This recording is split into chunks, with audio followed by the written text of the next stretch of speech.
happening, everybody? Welcome back to our first official episode of All Things Final. We are your host, my brother from another mother, Trevor, and your boy, Sir Mackleton Fauntleroy, the third Esquire, man. And today, what we got for y'all is, I know we kind of went over this initially in a quick video about what the channel was bringing to y'all, right. But we're here to basically bring y'all more detail, I suppose, and a little bit more based on Final Fantasy, what kind of got us into it, and kind of what our favorite games are. I guess I could kick it right off. Right off the bat, what got me into Final Fantasy was when I was about 14, I said 9th grade. One of my close friends, Scott, lent me this game.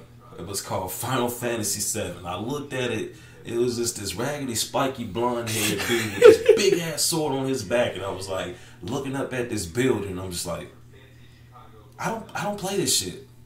I just kind of looked at him and was like, what the hell is this? And why does it have 3 discs or 4 or what? How many discs are in here? Why is this 4 discs? Went home, played it, my life changed. Facts. I have been sucked into Final ever since, and I really do mean that in the loosest way possible. What about you, dog? Man, all throughout my life, of course, I was the little brother growing up, so I never got a chance to play Final Fantasy until I got older. But I got a chance to watch all the stories unfold, and it actually helped out when I did play the game. So I saw the mistakes they did make. I was like, oh, I just got to do this. But the game that got me into it was Final Fantasy IX. I got engulfed into that storyline because I see a character as popular as the man over which shoulder? This shoulder. Right there. The spectacular VV right there. Mm-hmm. And just his personality flaws, he reminded me so much of myself. And, he's just a shy, timid kid. Like, he had a friend that brought him out of that shy, timid space, and that was in Zidane.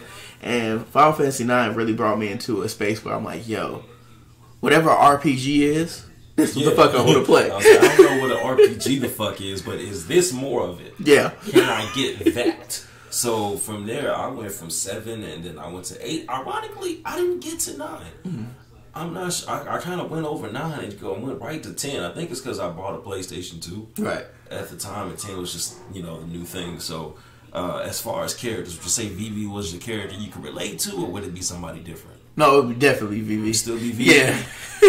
Let me see, man. For me, it's hard because I like so many characters, but I've never actually thought about, who I felt like I kind of felt, the wave of, and who I kind of related to. But, man, I guess if I had to choose, it would probably be something like, I don't know.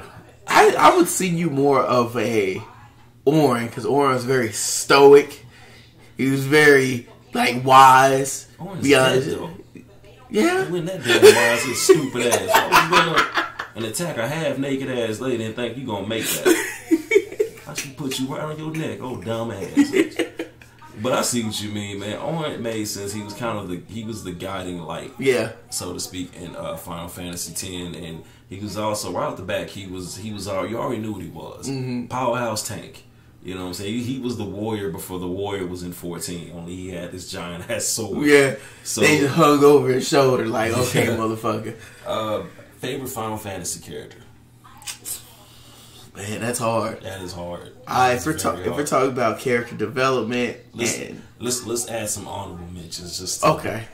So I would say my favorite Final Fantasy character would have to be Zidane. Zidane Tribal is probably my favorite, just because of just how goofy he was. He wasn't the cliche Final Fantasy main character, and I'm such a hopeless romantic, and I'm kind of a sissy boy. I cry over everything. Shots fired. No, I'm serious, because Cloud, nigga, nigga. But Zidane, he came through like, yo, I'm here to save the princess. Yo, this princess is gorgeous. Oh, this is my friend. And he just slowly fell in love with her. Oh, I'm gonna hit that. Yeah, he was such like a player about it. That's one thing I enjoyed. And then along comes a half-naked male character called Kuja, who's just on some other shit. That's when it got weird. Yeah, it got really fucked up. My honorable mention, of course, this is going to sound so fucking weird and cliche, but Final Fantasy 11 creating my own character, and now to Final Fantasy 14 creating my own character. Obviously. And then I'm not going to be biased and be sexist. My favorite female Final Fantasy character is Riku. Even though she was slightly annoying, I just liked her stylistic. Okay, I can get with that. I'm with that. If I had to choose a favorite Final Fantasy character, Sephiroth, man. You can't get any more of a badass. Like, so 7, Sephiroth was a lot of the reason 7 did it for me. Yeah. Here comes this dude with this long ass silver hair. This was before I played Devil May Cry and knew who Dante was. And this long ass dude with this badass, he got me in the trench coat. My fetish for trench coats comes from Sephiroth. Okay, he got me into katanas and swords and shit like that, and he was just this one man fucking army, and he was such a badass. His music came on, I was like, who is this? What music is this? Why is Cloud so upset? Jesus, Cloud, what happened to you? You know, it was like, fuck you. Who's this guy? Can I be with this guy? And the one time they do put you with him, he just shows how overpowered he is. Just wipes the floor with a fucking dragon that just wiped the floor with Cloud. And it was like, I thought my Cloud was good. You know, I thought Cloud was okay. I thought I was going to give something a limit breaking. No, we didn't get to do that. Sephiroth came, you know, I feel like also that Dark Knight stance from 14 kind of came from Sephiroth. Yeah, easily. Because Sephiroth's got that same kind of stance, only he stands straight up. Dark Knight kind of has to come down with it, I guess because of the weight of the sword, right? So I feel like if Sephiroth had a class, he'd probably be, I don't think he'd be a Dark Knight. I don't know what the fuck he'd be, Sephiroth. You know, but I mean, shit, man, Sephiroth is what got me going. That's my favorite character. And if I had to choose an honorable mention, I would have to respectively give it to the actual original Warrior of Light in Final Fantasy 1. He was, like, I never played the Final Fantasy 1. Like, not at that time, wasn't even interested, didn't have a Nintendo, wouldn't finna try it. Right. So, but when I seen the actual Warrior of Light himself, like, I don't know, it just makes sense. You're like, okay, this dude is the original savior of everything in Final Fantasy. So it was like, it made sense for him to be who he was. And then, of course, you got your Black Knights and your Red Mages and all that. And I didn't even know Red Mage was like an original, like, you know, class in, because it was Warrior, Brawler, White Mage, Black Mage, Red Mage. And I didn't even know. And then after a while, you got to get in Blue Mages, then Green Mages, and Time Mage, and motherfuckers just had a mage on every end of everything. So I was just like, Jesus, how many mages are there? But like, that's kind of why I like it for what it is, man. Because this Final Fantasy is so complex, yet it's so simple, yet it's so beautiful, yet it's so ugly, yet it's so great. It's you know, it's something else. My favorite female is Pain. Oh, fucking love Pain. Because Pain is, she's gonna get these babies. She's gonna get these kids. She's a female version of Auron. I think she was a little bit more hot-blooded. Oh yeah. But I almost wondered if she was related to Lulu. They both had those red eyes. Yeah. So I was like, maybe they come from the same place. I wasn't sure. But either way, I thought that was pretty legit. I thought she was a pretty legit character. But honorable mention, I would have to give it to my man Irvin from Final Fantasy VIII. The first character in Final Fantasy that had the gun, had a trench coat. Yo, this trench coat thing, I can see the twinkle in your eye. Yes.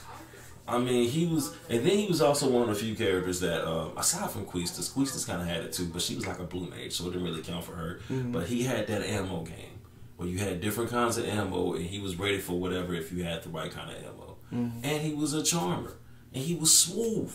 I was like, bro, this is my character, and he's got this badass trench coat of justice. Jesus. So I was like, it was a lot of characters I like, and Kamari, because, you know, I don't give a damn what y'all say. Kamari's cool. Kamari's cool as fuck. The blue Mufasa that didn't die. Right? Fight Facts. me, bro. Fight me. Well, man, one thing I'm super happy about is we actually started doing this show, because Final Fantasy is a big staple in both of our lives, and I think that's Final Fantasy probably, I don't know if this works for you as well, but Final Fantasy got me into gaming as majorly as I am. Yes. Absolutely. I definitely started with fighting games, Street Fighter, Mortal Kombat, Tekken, wrestling games, things like that. I didn't really play much else. Like I played a little Sonic here and there. I remember playing a little Sonic, a few platformers, a lot of platformers, Mega Man and stuff like that. So I was kind of always into platformers and fighters, and I didn't really know what an RPG was though until Final Fantasy VII happened for me. I guess you could count Metal Gear Solid around that time too, because that was like it wasn't. I guess it was an RPG. It had aspects of it, yeah, because the way that they built the story. So there was that, but Final Fantasy definitely helped me to get into other genres with the RPG. Kind of helped me catch a lot of other stuff aside from what I'm already used to. So Final also expanded my gaming knowledge in a sense. Easily. I thought that was dope. It's cool seeing a character that resembles something from Final in another game, and automatically tweaks your interest. Makes you kind of want to see what's going on with that. So I thought that was a pretty Finals impacted me in a myriad of different ways, man. And truth be told, Finals impacted the world because think about it, Kingdom Hearts wouldn't be what Kingdom Hearts is without Final. Yeah, I get it, Square Enix backs or is a creator of Kingdom Hearts, but they implemented Final Fantasy characters into Kingdom Hearts, and I think that's what makes the series is great and makes people gravitate towards it. And shout out to KH3 as well. It's dropped tonight. Mm-hmm. And one of our people that we know playing it for sure. So shout out to that person as well. I ain't gonna say his name. No, you know he did. Anyway, so but yeah, man. So what else was there? We got favorite characters. We went over favorite we did not go over favorite Final Fantasy game. 9.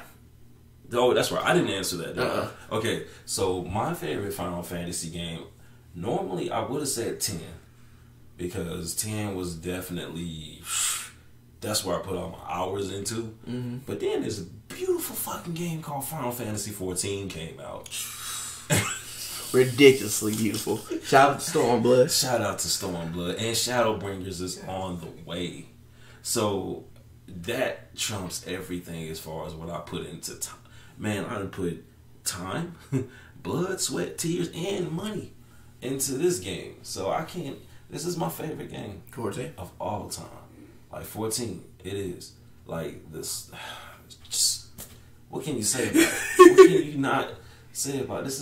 It's like an expansive world of just greatness, because if you love Final Fantasy, you create a character and build your character the way that you want. Not saying that you're going to do something wonky with your character, but you get the hairstyles, mustache, mole on face, gap tooth. Okay, not gap tooth, but you get what I'm saying. It's crazy shit like that. Right here looking like an inkling.